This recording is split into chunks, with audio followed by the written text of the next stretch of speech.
রাজশাহীবাসী কোরআনে কারিমের প্রতি এই মহব্বত দেখে আমার একটা কথা মনে হচ্ছে, সূক্ষ্ম ষড়যন্ত্রগুলো এদেশে কোরআনের বিরুদ্ধে চলছে, আমি বিশ্বাস করি কিয়ামতের আগে দেশে এগুলো সফল হবে না। আল্লাহ যেন আমার এই বিশ্বাসকে সত্যে পরিণত করেন, বলেন আমিন। হ্যাঁ, কোরআনে কারিম যারা শুনতে এসেছি, বিশ্বনবী মুহাম্মদুর রাসূলুল্লাহ সাল্লাল্লাহু আলাইহি ওয়াসাল্লাম আয়াতের তাফসীর করতে গিয়ে তিনি নিজেই জানিয়েছেন, যারা উপস্থিত হয়ে শোনে, এই আশ্চর্য গো, এত কানে আওয়াজ আসলে তোমার কথা বলে যাব। এমনি দাঁড়িয়ে থাকেন, যদি বসতে না জায়গা পান দাঁড়িয়ে যায়, এগুলো বিছিয়ে দিচ্ছে, বসে পড়েন। তো আগে থেকে এগুলো ঠিক করতে পারেননি? প্রায় 10টা পার হয়ে গেছে, এখন ঠিক করছেন। তাড়াতাড়ি করেন, তাড়াতাড়ি করেন, কথা বলবেন না, এমনি বসে পড়েন। সুবহানাল্লাহ আলহামদুলিল্লাহ লা ইলাহা ইল্লাল্লাহ সুবহানাল্লাহ আলহামদুলিল্লাহ লা ইলাহা ইল্লাল্লাহ সুবহানাল্লাহ। এই বসতে এত দেরি লাগে আপনাদের? বসেন, তাড়াতাড়ি বসে পড়েন। সুবহানাল্লাহ আলহামদুলিল্লাহ লা ইলাহা ইল্লাল্লাহ লা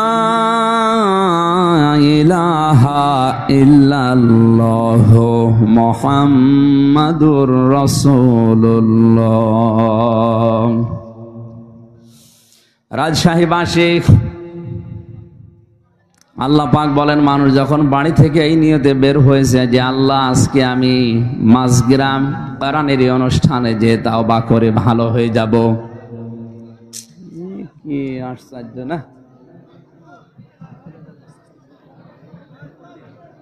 বলতে তো থাকবো, ভুলে যাচ্ছি তো।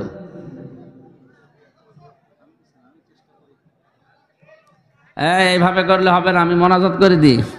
কথা বলা যাবে না, বারবার বলছি না, কথা বলা যাবে না। ইশারায় কাজ করেন ভাই, কথা বলা যাবে না। মাপ চাই আপনাদের কাছে, দোয়া চাই, কথা বলা যাবে না। যেখানে দাঁড়িয়ে থাকে থাক, কথা বলবেন না, চুপ করেন।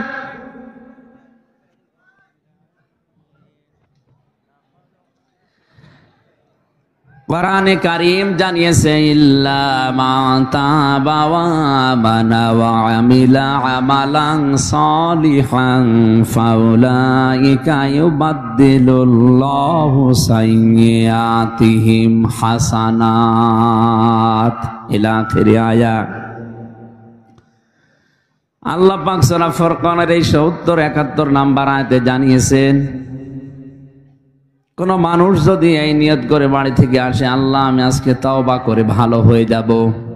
এখানে আমার প্রশ্ন আলেমদের কাছে, তাওবা আর ইস্তেগফার এটা কিন্তু এক জিনিস না।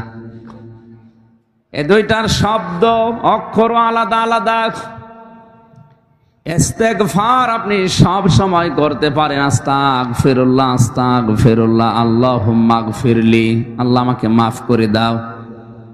কিন্তু তাওবা যদি কেউ করে, আল্লাহ পাক গ্যারান্টি দিয়েছেন, তাওবা করলে ওর পেছনের যে অপরাধগুলো ছিল আমি আল্লাহ শুধু মাফ করে দেই না, ওই জায়গাটা পুরা ফাঁকা হয়ে যায়, পুরাটা নেকি দিয়ে ভরাট করে দেয়। আমার বয়স এখন 33 বছর। এই 33 বছরে যত অপরাধ জানা না জানা আমি করেছি, আজকের এই ময়দানে যদি সত্যিই তাওবা করার নিয়তে আমি বসি, আর যদি তাওবা করতে পারি, আর তাওবার উপরে যদি সত্যি সত্যি টিকে থাকতে পারি, কোরআনে কারীম গ্যারান্টি দিচ্ছে, ফাউলাইকা ইউবাদদিলুল্লাহ, আল্লাহ যেন নিজের কুদরতি হাতের আঙ্গুল এভাবে দেখিয়েছেন। এটা তাফসীরে হাক্কানিতে পাবেন। আল্লাহ পাক যেন নিজের কুদরতি হাতে ভাবে আঙ্গুল দিয়ে ইশারা দিয়ে দেখাচ্ছেন, রাজশাহী বাগমারার এই মাঝ গ্রামে এই ময়দানের মানুষগুলো কি, এই মানুষগুলো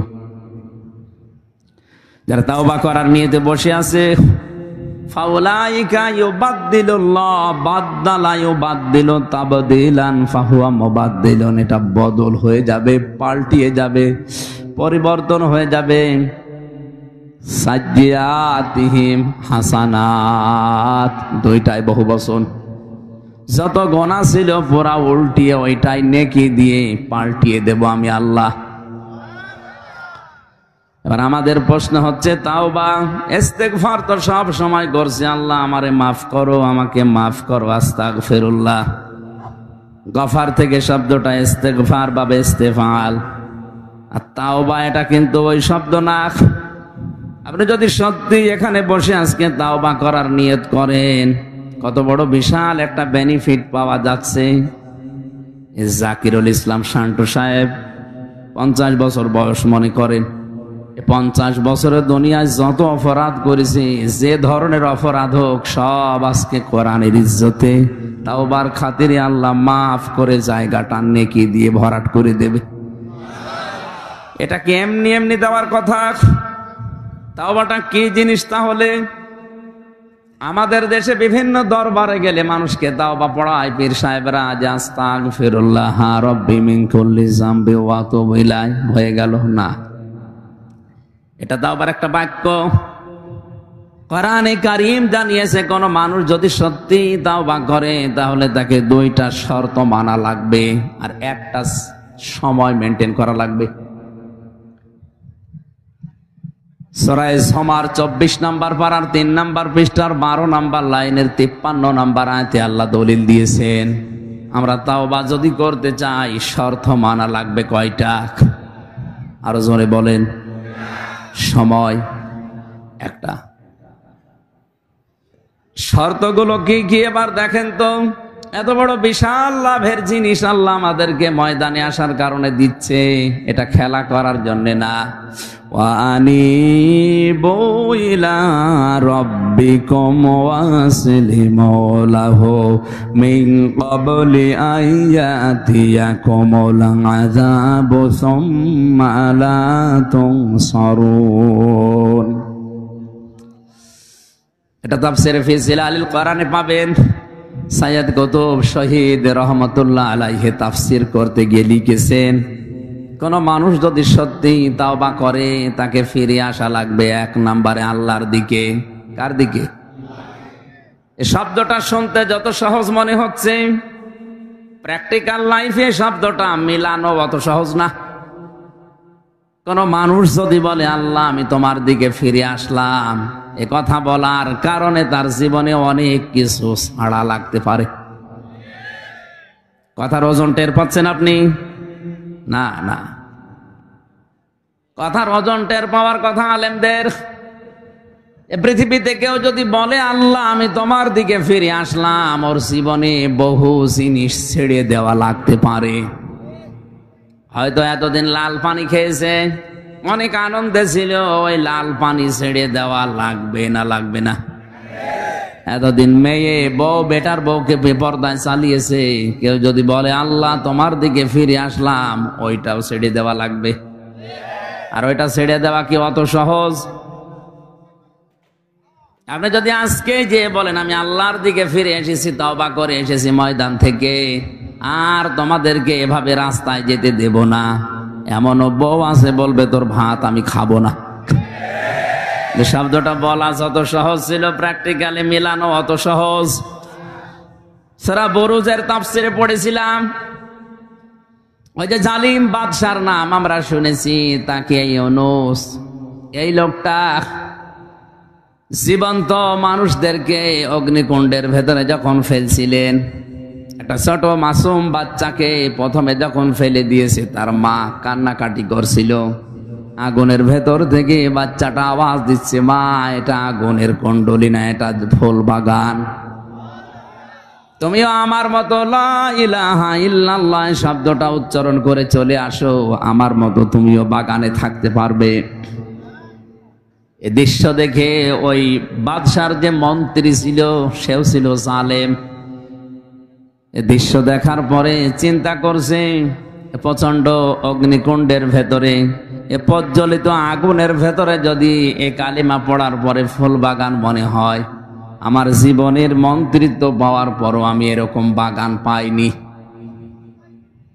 আমি আজকেই তাওবা করলাম, আমি ফিরে আসলাম। বাদশার কানে কথা যাওয়ার সঙ্গে সঙ্গে তার মন্ত্রিত্ব থেকে তাকে বাদ দিয়ে দিয়েছে।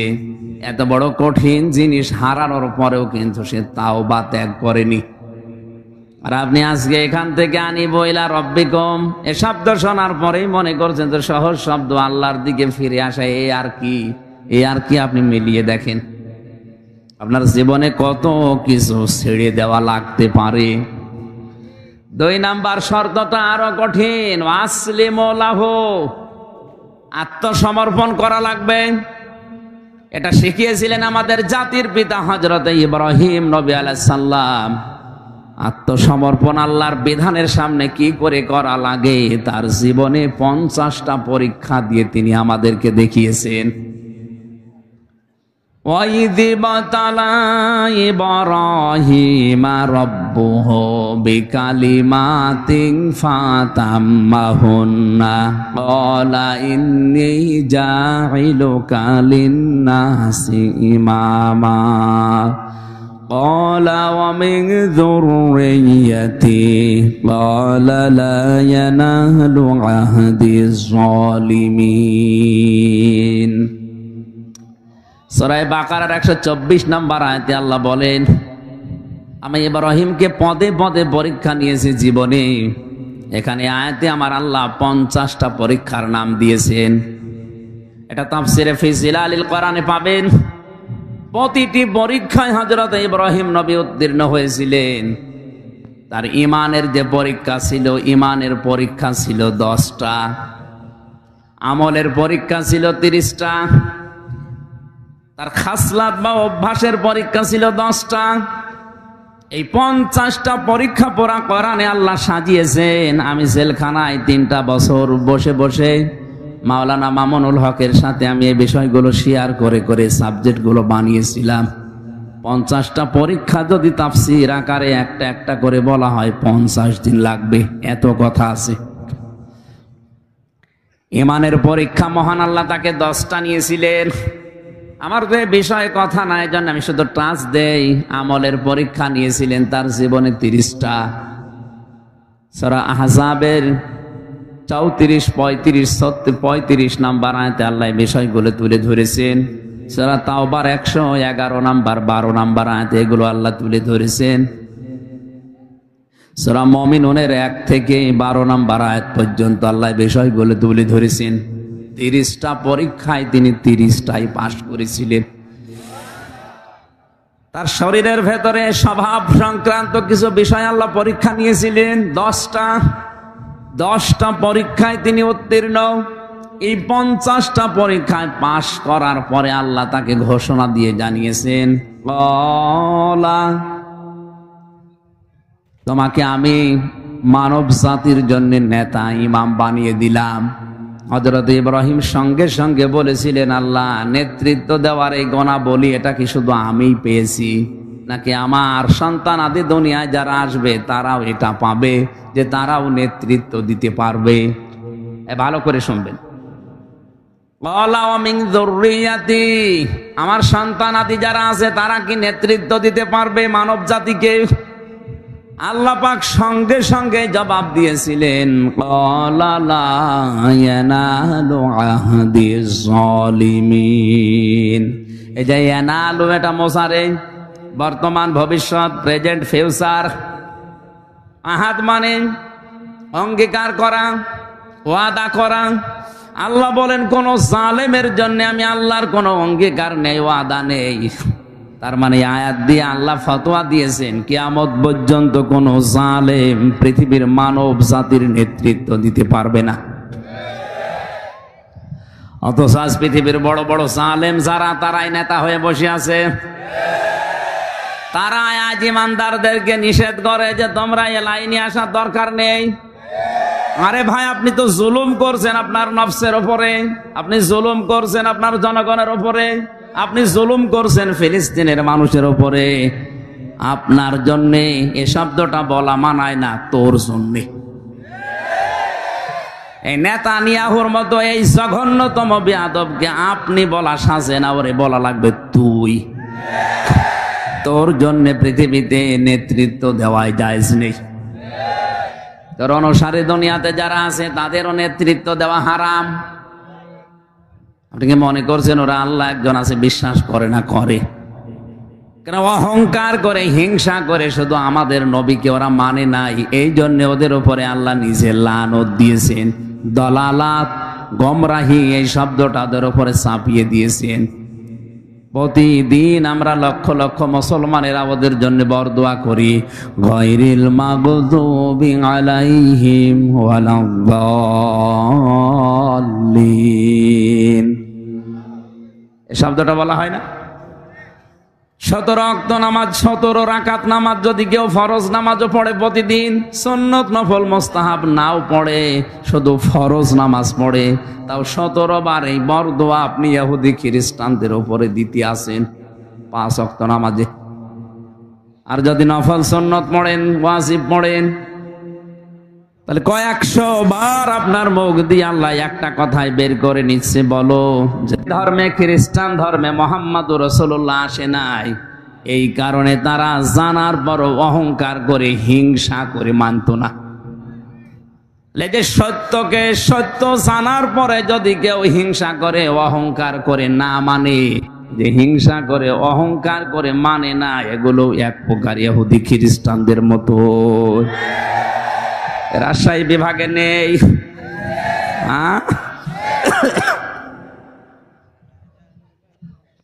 আমি আসলিমর ব্যাখ্যায় ছিলাম। জাতির পিতা ইব্রাহিম আলাইহিস সালাম আসলিমও করেছিলেন যেভাবে, উম্মতি মুহাম্মদী আমরা যারা দাবি করছি যে তাওবা করে ভালো হয়ে যাব, আমরা যদি তার মতো আসলিমও করতে পারি। বিষয় বলেছিলাম, পরীক্ষা নিয়েছিলেন আল্লাহ, তার ভেতরে খাতনা করা একটা, এটা ইব্রাহিম নবীর সুন্নাহ। তাকে যে 10টা বিষয়ে তার শারীরিক পরীক্ষা আল্লাহ নিয়েছিলেন, তার ভেতরে এই খাতনা করা একটা। গাছের মাথায় বসে কোড়াল দিয়ে, কাঠ বাদ দিয়ে খাতনা করে বললেন, আসলামতু লিরাব্বিল আলামিন। হে আল্লাহ, আমি আত্মসমর্পণ করলাম তোমার বিধানের সামনে, এখন আমার নিজের বলতে আর কোনো কথা নেই, তোমার কথাই আমার কথা। রাজশাহীবাসী, এ শব্দটা আমি যত সহজে বললাম, আপনি নিজের বাস্তব জীবনে এত সহজে কি মিলানো সম্ভব? বলেন। সূরা তাওবাতে পড়েছি, আইয়ুহাল্লাযীনা আমানু লা তাত্তাখিযু আবাকুম ওয়া আবনাকুম আউলিয়া ইন ইসতাহাব্বুল কুফরা আলাল ঈমান ওয়া মান ইয়াতাওয়াল্লাহুম। ওহে যারা বিশ্বাস করো আল্লাহ একজন আছে, কিয়ামত হবে, তারা শোনো, কখনো তোমাদের মা বাবা, তোমাদের সন্তান আদি, স্ত্রী পুত্র, এগুলোকে এরা যদি ইমানের পরিবর্তে কুফরিকে বেশি ভালোবাসে, তাদের সাথে সম্পর্ক রাখা যাবে না। শব্দটা কত কঠিন আপনি জানেন। বদরের ময়দানে পরীক্ষা দিয়েছিল সাহাবায়ে কেরাম এই আয়াতের। হযরতে সিদ্দিক আকবর রাদিয়াল্লাহু তাআলা আনহুর সন্তান আব্দুল্লাহ যুদ্ধের পরে এসে বলছে, বাবা আমি কিন্তু জিহাদের ময়দানে বদরে তোমারে পেয়েছিলাম, কিন্তু তুমি আমার বাবা, এজন্য আমি কিছু বলি নাই। হযরতে আবু বকর সিদ্দিক ওই সময় বলেছিলেন, সন্তান তুমি আমার যুদ্ধের ময়দানে পাবার পরও সুযোগ পেয়েও কিছু বলো নাই বাবা মনে করে। আল্লাহর কসম করে বলছে, আমি যদি তোমার একবার দেখতে পেতাম আর আমি যদি সুযোগ পেতাম, কসম ওই আল্লাহর, তুমি আমার সন্তান, এটা আমার মনে থাকতো না। কারণ আমি কোরআনে কারিমের আয়াত পড়েছি, ইনস্তাহাব্বুল কুফরা আলাল ঈমান। যে সন্তানাদি, যে স্ত্রী, যে ভাই ভগ্গর, যে মা বাবা, এরা যদি আল্লাহ রাসূলের পরিবর্তে, ইমানের পরিবর্তে কুফরিকে বেশি ভালোবাসে, তাদের সাথে সম্পর্ক রাখা যাবে না। তারা এই আয়াতটা বাস্তব জীবনে মিলিয়েছিল। আমরা আজ অনেকে মিলাতে পারি না। কোরআনে কারিমের আয়াতগুলো বিশেষ করে মধ্যপ্রাচ্যে যারা আছে মুসলমানেরা, আর আমরা এই বাংলাদেশ, ভারত, পাকিস্তানে যারা আছি, তারা কিন্তু কোরআনের আয়াত একই আছে, বাস্তব প্রেক্ষাটা মিলাতে গিয়ে আমরা আলাদা করে ফেলি। আমি রিমান্ডে থাকি তো মানুষ না করে ওরে বড় একটা জায়গায় তুলে না দিয়ে আপনি কি করেছেন, ছেলেকে হোটেলের বয় বানিয়েছেন, একটা কথা হলো। উনি ওনার ভাষা দিয়ে বুঝিয়েছে, ভাই আপনি কোন দেশের মানুষ আমি জানি না, তবে অনেকদিন আপনি আমার হোটেলে খাবার খান, এই জন্য আপনাকে বলছি, এটা আমার নিজের ছেলে হতে পারে। ওম ফাহাদারুহুম ইলা আখিরি আয়া। ওই হিন্দু অফিসার আমাকে বলছিল, হুজুর এ দোকানের মালিক আমাকে কোরআনে কারিমের সূরা তাগাবনের এই 14 নাম্বার 15 নাম্বার আয়াত আমাকে শোনালো। আমারও কোরআনের অনেক আয়াত মুখস্থ আছে, আমি বাংলা সহ মুখস্থ করেছি। আমাকে মনে বোঝাতে চেয়েছে যে আল্লাহ পাক জানিয়েছেন, ইমানদারেরা তোমাদের স্ত্রী সন্তান কখনো কখনো তোমাদের শত্রু হয়ে দেখা দেবে, সুতরাং তাদের থেকে সতর্ক থাকবা। আমার এই সন্তানটাকে আমি যা মনে করি আপনাকে আমি একই জিনিস মনে করি, কারণ আল মুসলিম আখুল মুসলিম, মুসলমান মুসলমানের ভাই। আপনি জাতিতে কি আপনাকে তো আমি চিনি না, তো মুসলমান মনে করি বলছি। আমার এই নিজের আপন সন্তানকে আমি যা মনে করি পৃথিবীর 175 কোটি মুসলমানকে আমি তাই মনে করি না। এখানে বোঝার চেষ্টা করেন তো কথাটা কি বোঝাতে চাইলেন তিনি, যে আমার দায়িত্ব ছিল নবীর হাদিস অনুযায়ী আমার এই সন্তানের একটা সুন্দর নাম রাখা, আমি ওর নাম রেখে দিয়েছি আব্দুর রহমান। 2 নাম্বারে ওকে আমি দ্বীনের শিক্ষা দেওয়া, এটা আমার দায়িত্ব ছিল। দ্বীনের শিক্ষা মানে হাফেজ মাওলানা শায়েখ বানানো লাগবে না, ইসলাম মানতে যতটুকু প্রয়োজন অতটুকু শিক্ষা দেওয়া ফরজ আমি শিখিয়েছি। অন্তত ইসলামের যে মৌলিক জিনিস এগুলো মানতে পারে। 3 নাম্বারে ওকে একটা সৎ পাত্রী দেখে পাত্রস্থ করা আমার দায়িত্ব ছিল, আমি একটা সৎ পাত্রী দেখে ওকে বিয়ে দিয়েছি। 4 নাম্বারে ওকে একটা হালাল কর্মজীবন তৈরি করে দেওয়া আমার দায়িত্ব ছিল, আমি দিয়েছি আমার সামর্থ্য অনুযায়ী। আমার দোকানেও কর্মচারী হয়ে কাজ করে, মনে করেন 20,000 টাকা বেতন পায়, এটা দিয়ে ওর সংসার হালাল ভাবে ভালোভাবে ওর স্ত্রী নিয়ে চলছে, কোনো অসুবিধা নেই। আমি তো আর ওর জন্য 5 লাখ 10 লাখ 20 লাখ টাকা খরচ করে হারাম কোনো কাজে সুপারিশ করে একটা চেয়ারে বসিয়ে দিতে পারি না। কথাটার ওজন কত আপনি টের পাচ্ছেন? আজ বাংলার 1734 জন মানুষ দায়িত্বে আছে। ওমানের এই দোকানদার মুসলমানের মতো যদি এদের মন মানসিকতা তৈরি হয়ে যেত, এই দেশে ঘুষ নেওয়ার জন্য পিটিয়েও লোক পাওয়া যেত না। তিনি কি বোঝাতে চেয়েছেন যে আমার সন্তানের উপরে হাদিস অনুযায়ী 4টা দায়িত্ব ছিল আপনার, আমি পালন করেছি। আমি কোরআনের আয়াত সামনে রেখেছি, যেহেতু আমার শত্রু, ওর থেকে সতর্ক থাকা লাগবে। ওকে এমন জায়গায় আমি তুলে দিতে পারি না যে জায়গায় যে ও যেখানে বসার যোগ্যতা রাখে না। আমি টাকা পয়সা ঘুষ দিয়ে প্রভাব প্রতিপত্তি খাটিয়ে ওই চেয়ারে ওরে বসিয়ে দিলাম, ওইটার কারণে ওই চেয়ারে বসে ও আরো হাজারো অন্যায় করবে। আপনি বলেন তো এই নিয়মটা বাংলাদেশে এখন কেউ মানছে না? এই জন্য ওনাদের কোরআনে কারিমের আয়াতগুলো মানা আর আমাদের দেশের মানুষের কোরআনের আয়াত মানা একই আয়াত, কিন্তু মেনে নেওয়ার সিস্টেমটা এক না। আজ আমরা এই মন মানসিকতা নিয়ে যদি তৈরি হতে পারতাম যে ইমান এবং আল্লাহর পরিবর্তে যারা কুফরিকে, শিরিককে, বেদাতকে বেশি ভালো মনে করে, ও আমার সন্তান হলো আমার শত্রু, ও আমার স্ত্রী হলো আমার শত্রু, ওর থেকে আমার সতর্ক থাকা লাগবে। হ্যাঁ, ওর প্রতি আমার যে দায়িত্বগুলো আছে জায়েজ পর্যায়ে আমি জীবন থাকতে পালন করে যাব। ওকে আমার দ্বীনের শিক্ষা দেওয়ার দরকার ছিল, আমি শিক্ষা দিয়ে দিয়েছি। আজকে দুপুর বেলা যেখানে মাহফিল ছিল আমি বলেছিলাম, এদেশে বাংলাদেশে একজনের 4টা ছেলে, সব হায়ার এডুকেটেড, সব উচ্চ শিক্ষিত, আর 2টা মেয়ে। 6 ভাই বোন মিলে বাবার সম্পদগুলো নিজেদের নামে লিখে দিয়ে 95 বছর বয়সী এই বৃদ্ধকে পাঠিয়ে দিয়েছে রাস্তায়। যা অনেকে শোনার পরে একটু আফসোস করলো, দেখলাম বলছেন নাউজুবিল্লাহ। কেন আপনি নাউজুবিল্লাহ পড়বেন? এ দোষ কি শুধুমাত্র ওই 6 ছেলে মেয়ের? ওই মুরব্বীর দোষ নেই? ওর যে 4টা দায়িত্ব ছিল, একটাও পালন করে নাই। ছেলে মেয়েদের নাম রাখার ক্ষেত্রেও ও এমন এমন নাম রেখেছে, নামের ভেতরে প্রভাব আছে। নাম রেখে দেয় ডেঞ্জার। ডেঞ্জার মানে কি? অত বড় হয় ভয়ঙ্করই হবে।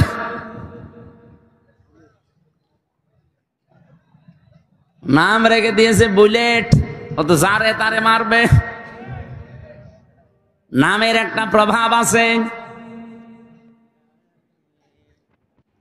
তা আমি একটা সুন্দর নাম, আমার দায়িত্ব ছিল বাবা হিসাবে, মা হিসাবে আমি রেখে দিয়েছি। ওকে দিনের শিক্ষা দেওয়ার দরকার, আমি দিয়েছি। ওই বাবাটাকে এমনি আজ 95 বছর বয়সে রাস্তায় ছেড়ে দেয়নি। অত কিছুদিন পরে রাস্তায় মরে যাবে, কুকুরে শ্রীগালে ডেনে পড়ে থাকবে, টেনে টেনে খাবে। আমার তো ঘটনা দেখার পরে ফেসবুকে একই মনে হচ্ছে যে বাংলাদেশে আজ অনেকের কপালে এটা অপেক্ষা করছে। এই লোকটা তার 6টা ছেলে মেয়েকে অনার্স মাস্টার্স করিয়েছে, কিন্তু বাবা কি, আল্লাহর পরে বাবার স্থান এটা এই সন্তানেরা জানে না।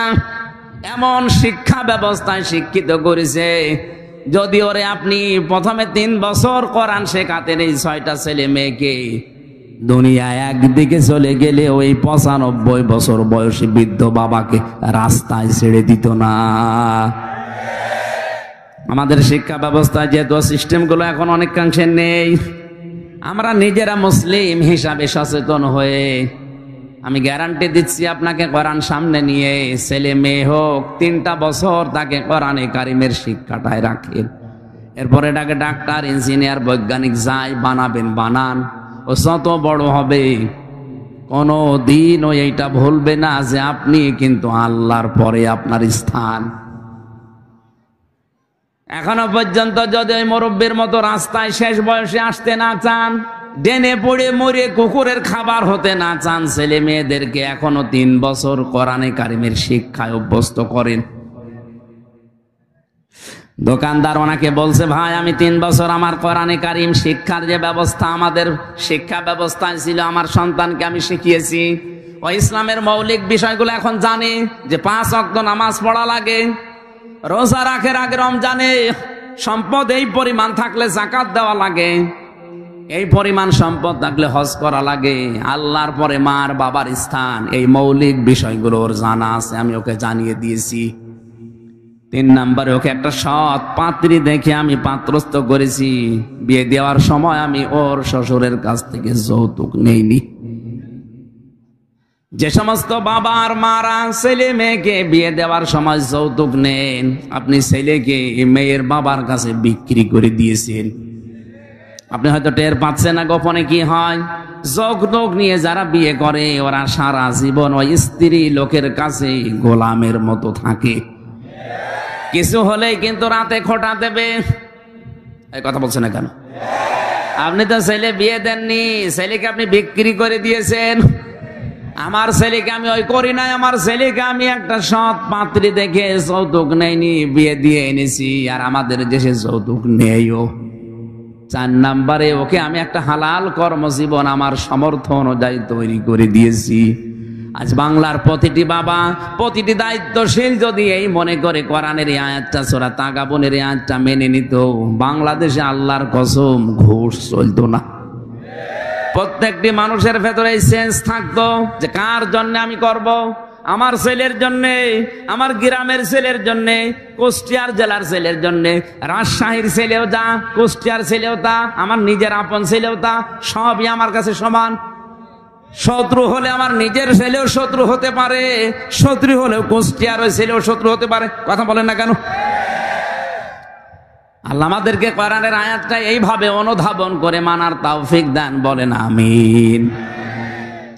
হযরত ইব্রাহিম নবী আলাইহিস সালাম যেভাবে আত্মসমর্পণ করেছিলেন, সত্যি সত্যি যদি ওভাবে আল্লাহর 500 বিধান আছে কোরআনে, জানার পরে আপনি মাথা নত করে দেন, সারেন্ডার করেন, এই 2টা শর্ত মানবেন।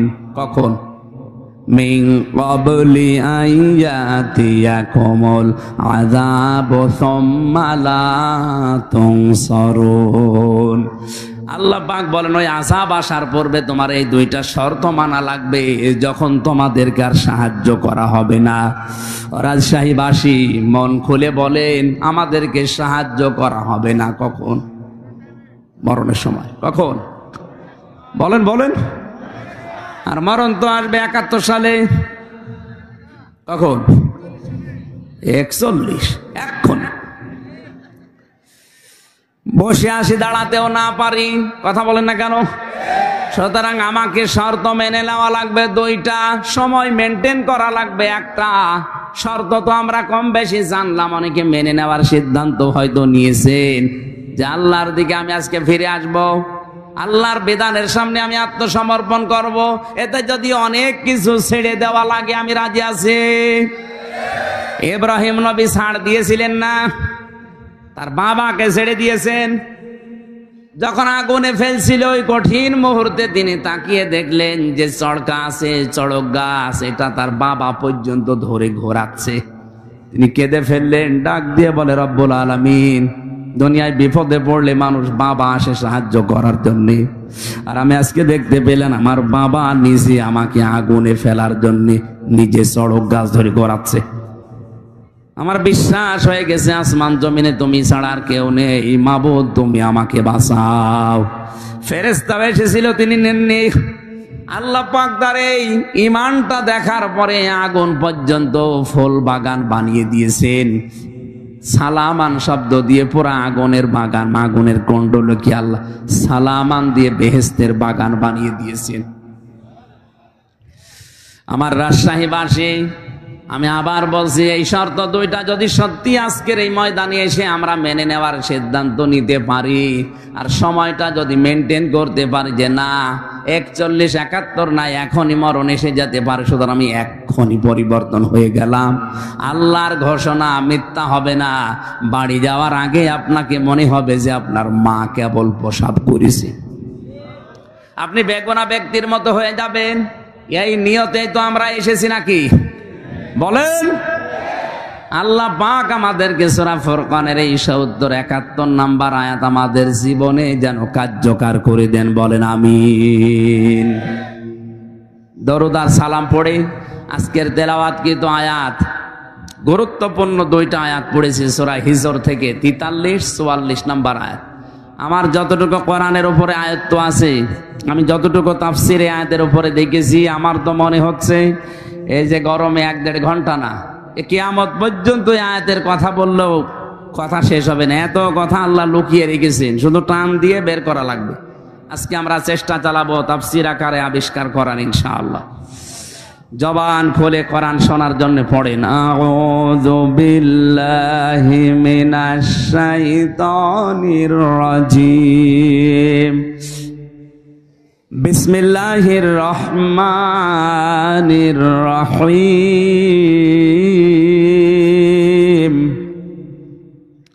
ওয়া ইন্না জাহান্নামা লামাউইদুহুম আজমাইন, লাহা সাবআতু আবওয়াব, লিকুল্লি বাবিম মিনহুম জুজউম মাকসুম।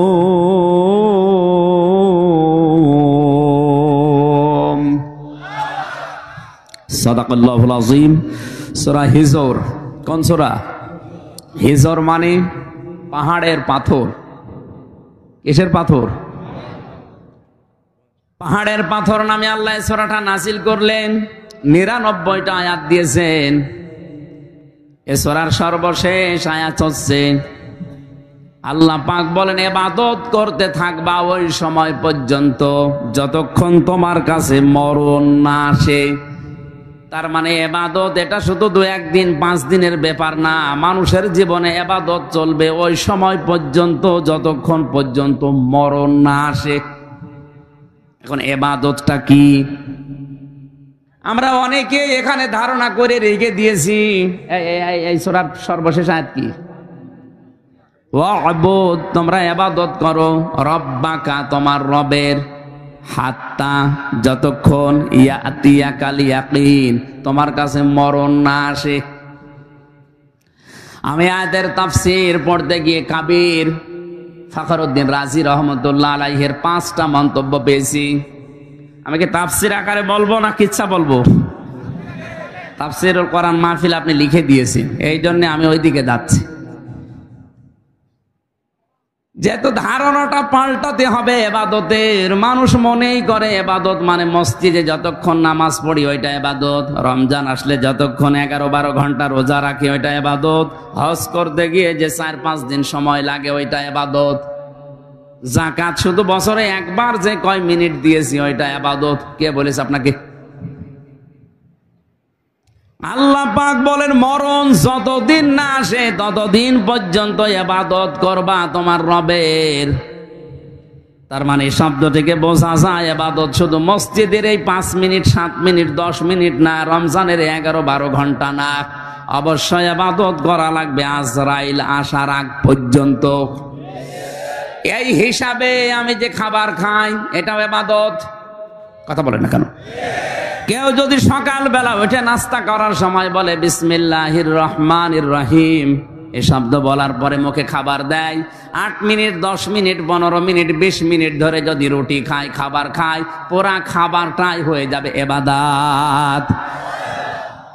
খাবার খাওয়ার পরে টয়লেটের প্রয়োজন দেখা দেয়, টয়লেটে প্রবেশ করার সময় যদি কেউ বাম পা দিয়ে প্রবেশ করে বলে আল্লাহুম্মা ইন্নী আউযু বিকা মিনাল খুবুসি ওয়াল খাবাইস, হে আল্লাহ আমি যত দুষ্ট জিন আছে সে নারী জিন হোক পুরুষ জিন হোক তাদের থেকে তোমার কাছে আশ্রয় চাই। এই শব্দটা বলার পরে যখন মানুষ টয়লেটে বসে তখন শয়তানের চোখের উপরে পর্দা পড়ে যায়। এখানে কত হাজার হাজার মুসলমান আছে এই শব্দটা বলে টয়লেটে বসবে এইটাও বলে না, ও জানেও না। শয়তান কিন্তু জান্নাত থেকে আদম হাওয়াকে বের করে দেবে, এটা তার টার্গেট ছিল না। প্রথমে ওর প্রথম টার্গেট ছিল আদম হাওয়াকে আমি কি করে উলঙ্গ অবস্থায় লজ্জা স্থান দেখব। এজন্য এই শব্দটাকে নবীজি আমাদের শিখিয়েছেন, শয়তান যেন তোমাদের লজ্জা স্থান থেকে আনন্দ করতে না পারে। আজ যারা নিজেদের শরীরকে উন্মুক্ত করে গোপন অঙ্গগুলো মানুষকে দেখিয়ে আনন্দ পায়, বুঝবেন ওইটার ভেতরে আর শয়তানের ভেতরে কোনো পার্থক্য নেই। আমরা বাংলাদেশ সহ একটা বিশ্বে একটা প্রাণী দেখি, কুকুর, 1-1.5 হাত লেজ। কথা বলে না কেন? অথচ লেজটা পুরো উল্টো করে দেখিয়ে মানুষকে বলে যা দেখবি দেখ। ও কিন্তু ঢেকে রাখলে রাখতে পারে, এ কথা বলছেন না কেন? ও ঢেকে রাখলে রাখতে পারে, লজ্জা স্থান উন্মুক্ত করে মানুষকে দেখে আরো আনন্দ পাচ্ছে। আজ যারা নিজেদের গোপন অঙ্গকে, যে সমস্ত বিষয়গুলো ঢেকে রাখা দরকার ছিল, এগুলো যারা জনগণকে দেখিয়ে উন্মুক্ত করে আরো আনন্দ উল্লাস করে, বুঝবেন এইটা আর কুকুর সমান।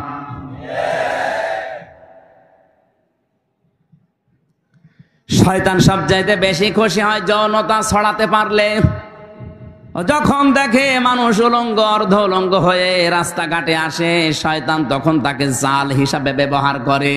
তাহলে যে সমস্ত মহিলারা বেপরদায় রাস্তায় আসে, বুঝবেন ওটা মহিলা না, ওইটা শয়তানের জাল। এর রাজশাহী নেই।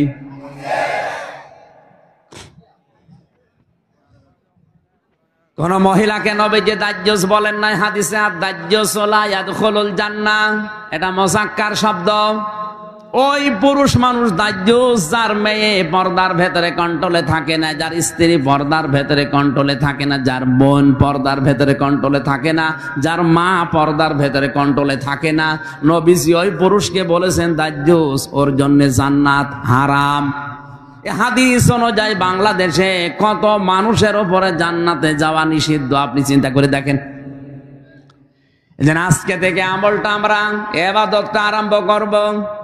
টয়লেটে যদি 8 মিনিট 10 মিনিট আপনি সময় ব্যয় করেন, এই দোয়াটা পড়ে বসার সঙ্গে সঙ্গে ইবাদত আরম্ভ হয়ে যায়। বলেন ওইটাও আবার ইবাদত? হ্যাঁ, ওইটাও ইবাদত। ওখান থেকে যখন ডান পা দিয়ে আপনি বের হয়ে বলেন গফরানাক, কি বলেন?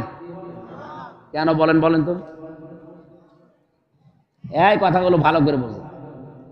কেন আপনি 8-10 মিনিট 15 মিনিট টয়লেটে বসে থাকার পরে ডান পা দিয়ে বের হওয়ার সময় গোফরানাকা বলেন?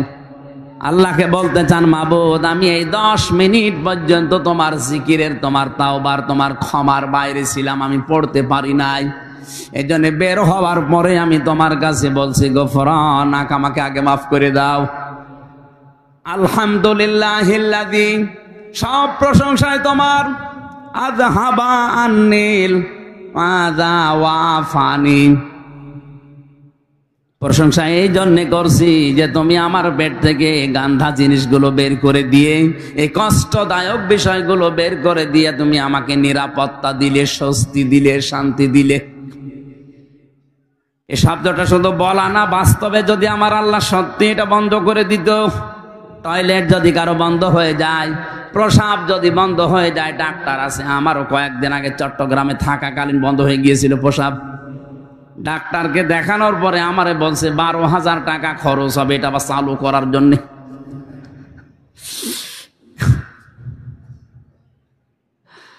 আল্লাহ পাক যদি আপনার বন্ধ করে দিত, শরীরের কত জার্ম গুলো আল্লাহ পায়খানা প্রসাবের মাধ্যমে দিনে আল্লাহ বের করে দিচ্ছে। এই জন্য তো আপনি শুকরিয়া আদায় করলেন।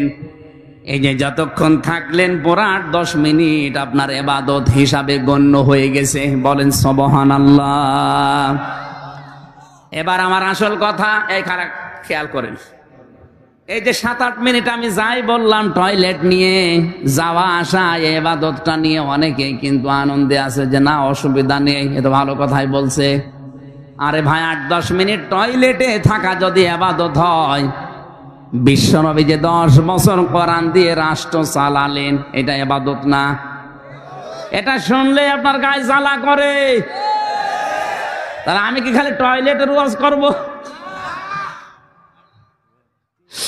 টয়লেটের আদব কায়দা, এই কথাগুলো শুনলে খুব ভালো লাগছে। হুজুর আরো বলেন 10 মিনিট ধরে।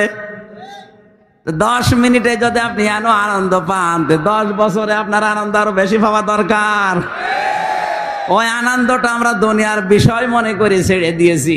এই জন্য আজ তামাম দুনিয়ার মুসলমানেরা জুলুমের শিকার। কথা কত দূর গেল আপনি মনে হয় টের পাননি? টের পেয়েছেন?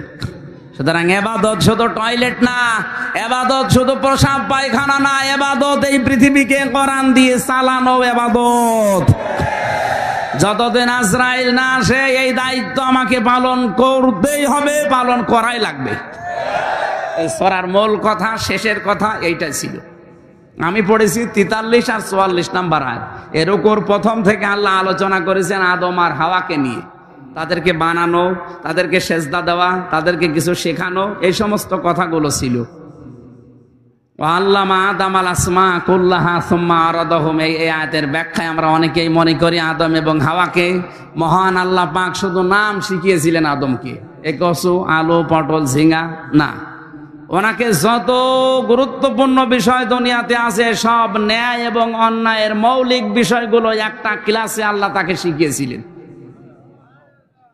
আসমা এসএমের বহু বছর, এর ভেতরে তাফসিরের ভেতরে আমি পেয়েছি পৃথিবীতে যত ন্যায় এবং অন্যায় এর মৌলিক বিষয়, যত বিবেক কাজ করে, সব ওই ক্লাসে আল্লাহ আদমকে শিখিয়েছিলেন। কারণ ক্লাস নিয়েছে সরাসরি কে? আর ছাত্রকে আদম নবী। জায়গা কোনটা? আপনি কি একটু চিন্তা করতে পারেন? যিনি ক্লাস নিচ্ছেন তিনি সরাসরি আল্লাহ, যিনি ক্লাস করছেন তিনি সাধারণ মানুষ না, তিনি নবী। যে জায়গায় ক্লাস হচ্ছে এটা রাজশাহী ভার্সিটি না, কোন জায়গা? এত বড় একটা গুরুত্বপূর্ণ ক্লাসে আলু, পটল, ঝিঙ্গা এইটা শেখাবে আপনার মনে হয়? ওগুলো তো এমনি শেখানো যায়। উনি শিখিয়েছিলেন এইটা মানব জীবনের ন্যায় কি অন্যায় কি, এইগুলো আল্লাহ ওই ক্লাসে শিখিয়েছিলেন। এই জন্য বাবার পক্ষ থেকে আমরা ওইটা অটোমেটিক পেয়ে গেছি। ন্যায় কোনটা অন্যায় কোনটা এটা আমরা এমনিতেই জন্মগতভাবে বুঝি, কারণ ওই বাবার পক্ষ থেকে পেয়েছি। এই কথাগুলো প্রথম দিক থেকে রুকুর প্রথমে ছিল। আল্লাহ রাব্বুল আলামিন শেষ পর্যন্ত আদম আলাইহিস সালামকে জানিয়ে দিলেন, হে আদম, তোমাকে আমি পাঠিয়ে দিলাম তোমার স্ত্রী এবং ওই শয়তানকে সাথে দিয়ে। সাথে পাঠালাম আমার হেদায়াত, আমার পথ নির্দেশিকা। যদি মেনে আসতে পারো, যেখান থেকে পাঠিয়ে দিলাম আবার এই জায়গায় ফিরিয়ে নিয়ে আসবো।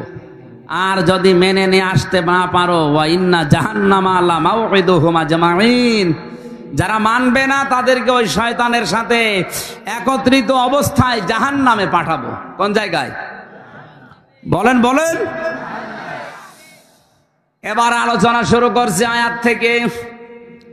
আল্লাহ রাব্বুল আলামিন যে হেদায়েত বাণী পাঠিয়েছেন যুগে যুগে, তার সর্বশেষ হেদায়েতের নাম হচ্ছে কোরআনে কারীম। হুদাল লিন্নাস, হাদা বায়ানুল লিন্নাস।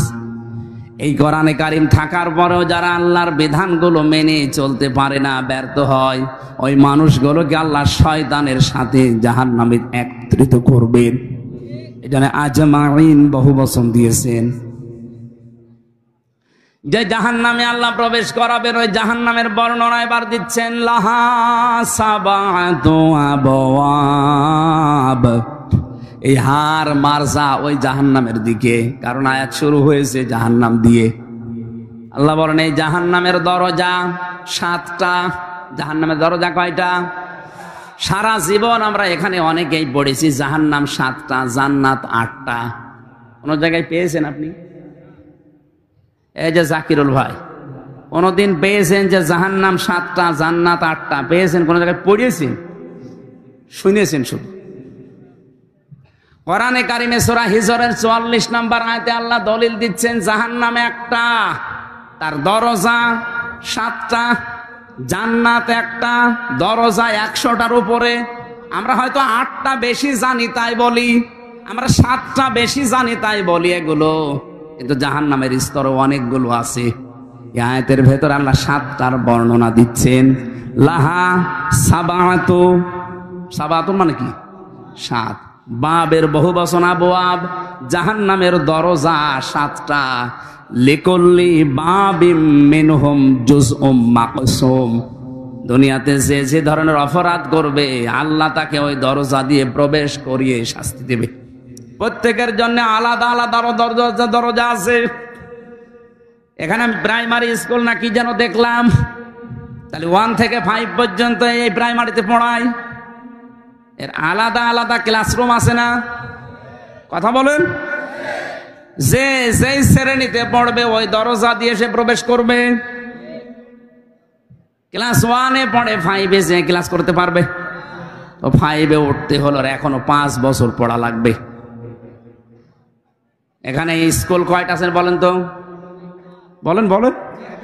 ক্লাসরুম।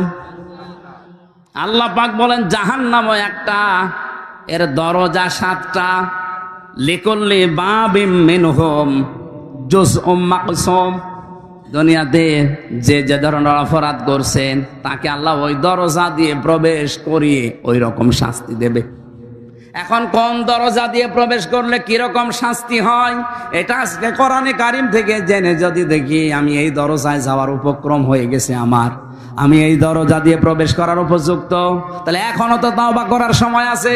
ওই কাজগুলো ছেড়ে দিয়ে জান্নাতের যে 100টা দরজা আছে, স্তর আছে, যে কোনো এক দরজায় দিয়ে একটু দাঁড়াই। এক কথা বলে না কেন? এবার আসেন তো একটা একটা করে আমরা দরজাগুলো দেখি। যত কঠিন দরজা আমি কোরআনে পেয়েছি, সব চাইতে বড় কঠিন দরজার নাম হচ্ছে হুতমা। নাম কি? আরো জোরে বলেন। এটা এত মারাত্মক দরজা, এ দরজা দিয়ে প্রবেশ করার পরে যে ঘরের ভেতরে জাহান্নামের ভেতরে আগুন আছে, এটা সাধারণ না। নারুল্লাহিল মুকাদা, আল্লাহ পাক বলেন এই দরজা দিয়ে যাদেরকে প্রবেশ করাবো, এই দরজার ভেতরে যে আগুন আছে ঘরে, এই জাহান্নামের আগুনটা আমি নিজে জ্বালিয়েছি। আল্লাতী তাত্তালিউ আলাল আফিদা, এই আগুনের বৈশিষ্ট্য হচ্ছে গুণাগুণ হচ্ছে দুনিয়ার আগুন কোন জায়গায় লাগলে ওই জায়গা পুড়ে যায়, আর জাহান্নামে হুতমার এ দরজা দিয়ে প্রবেশ করে যে আগুন পাবেন, ওইটা যেখানেই লাগবে আগে কলিজা পুড়ে যাবে। রাজশাহীবাসী কথাটা কত মারাত্মক কথা। শরীরে লাগলে শরীর পুড়বে না, আগে কলিজা পুড়বে। এখন এই মারাত্মক ভয়ঙ্কর জাহান্নামের এই দরজা দিয়ে প্রবেশ করবে কারা? মানুষ হত্যা করেছে যারা, জেনা করেছে যারা, না একেবারে ছোট ছোট অপরাধের কথা আল্লাহ দিয়েছে। যেটাকে আমরা গোনায় মনে করি না। এখন দেখেন তো আমাদের ভেতরে এটা আছে কিনা। আমি কথা কি বোঝাতে পারছি? কথা বুঝতেছেন? প্রথম নম্বর দরজার নাম হোতামা। এখানে যাবে কারা? ওয়াইলুল কুল্লি হুমাযাতিল লুমাযা, যারা সামনে পেছনে মানুষের নিন্দা করে, বদনাম করে। এখন বলেন বাংলাদেশে এই দোষে দোষী মানুষ নেই? সামনে পেছনে মানুষের যারা বদনাম করে বেড়ায়, মানুষের নামে আন্দাজে দোষ দেয়, যে খারাপ ধারণা করে একজনের প্রতি, এটা যে কত বড় ভয়ঙ্কর অপরাধ। এই অপরাধটা বাংলাদেশে যদি না থাকতো, আমার তো মনে হয় হাজারো মানুষ জুলুম থেকে বেঁচে যেত।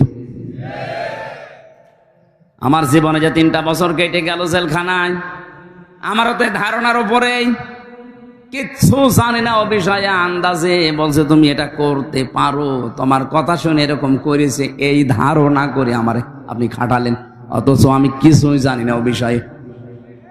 শুধু আমি একা না, হাজারো মানুষ আজ এই ধারণার বশবর্তী হয়ে মিথ্যা অভিযোগে অভিযুক্ত হয়ে অনেকেই বিভিন্ন জেলখানায় আছে।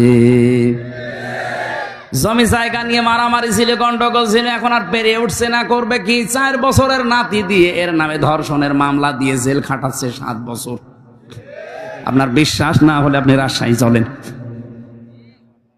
গাজীপুরের কাশিমপুর কারাগারে আমরা 10,000 মানুষ ছিলাম, 4 জেল মিলে।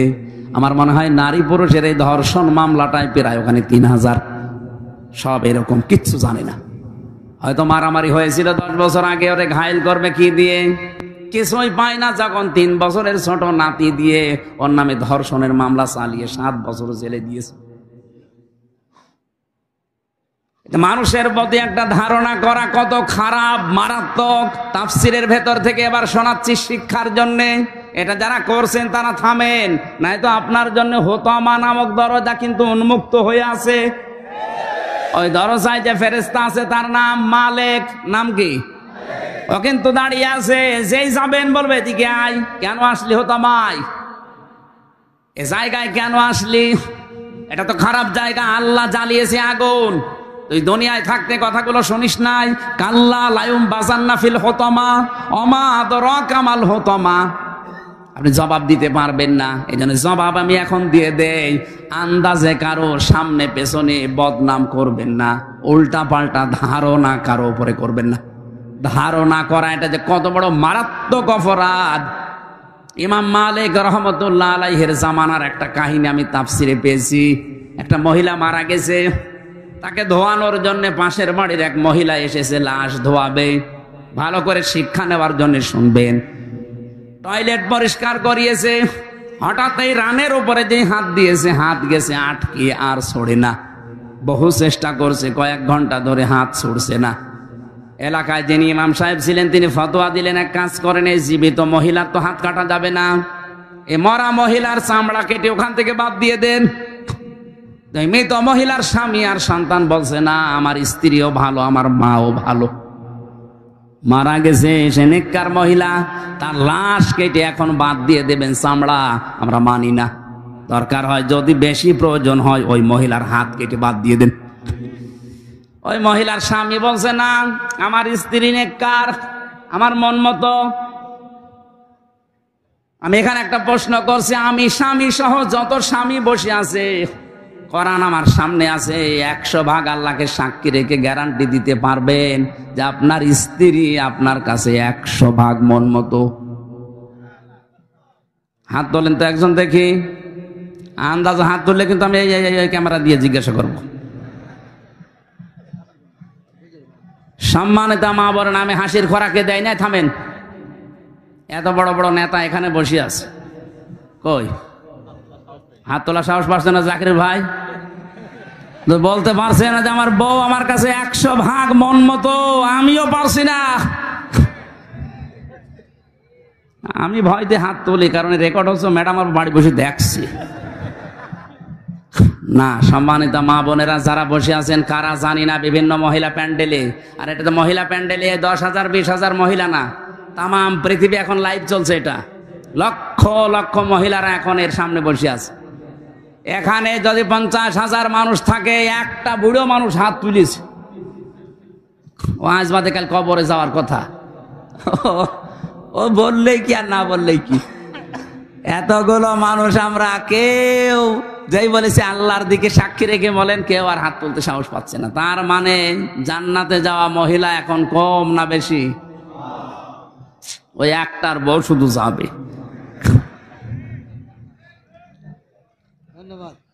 আলহামদুলিল্লাহ, যাক, বুড়ো মানুষ হলো ভালো। আপনার বউর জন্য আমরা দোয়া করব। আপনি হাসতেছেন, বলেন তো, একটা মানুষ বাদ দিয়ে কেউ সাহস পাইল না। এ লোকটা যখন বলেছে আমার বউ আমার মন মতো, আমি হাত কাটতে দেব না, আমি তো এসেছিলাম উপকার করার জন্য, আর এখন আমার এই বিপদে ফেলতে,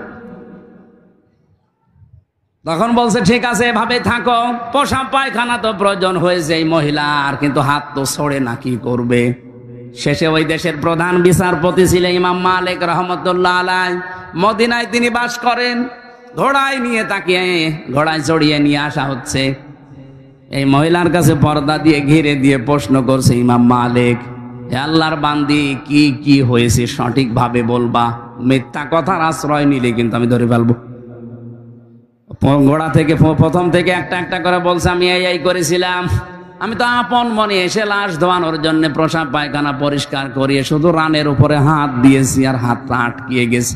ইমাম মালিক বলছে, না, আমার একটা কথা কেমন যেন ছাড় ছাড় মনে হচ্ছে। আর একটা কথা এর ভেতরে আছে গোপন, সত্যি করে বলো কি। আমার কাছে কিন্তু কোরআন আর হাদিসের রাডার আছে, আমি ধরে ফেলবো। ধমক দেওয়ার পরে মেয়েটা বলছে, ইমাম, আমি যখন লাশ ধোয়াতে চাচ্ছিলাম, প্রসাব পায়খানা পরিষ্কার করিয়ে যখন রানের উপরে হাত দিয়েছি, ওই সময় এই মহিলার প্রতি একটা খারাপ ধারণা নিক্ষেপ করেছিলাম। ওকে মনে মনে বলেছিলাম, কাউকে আমি শোনাইনি, মনে মনে আমি বলেছিলাম তুমি তো উপরে ফিটফাট, কিন্তু ভেতরে তোমার তো সদরঘাট।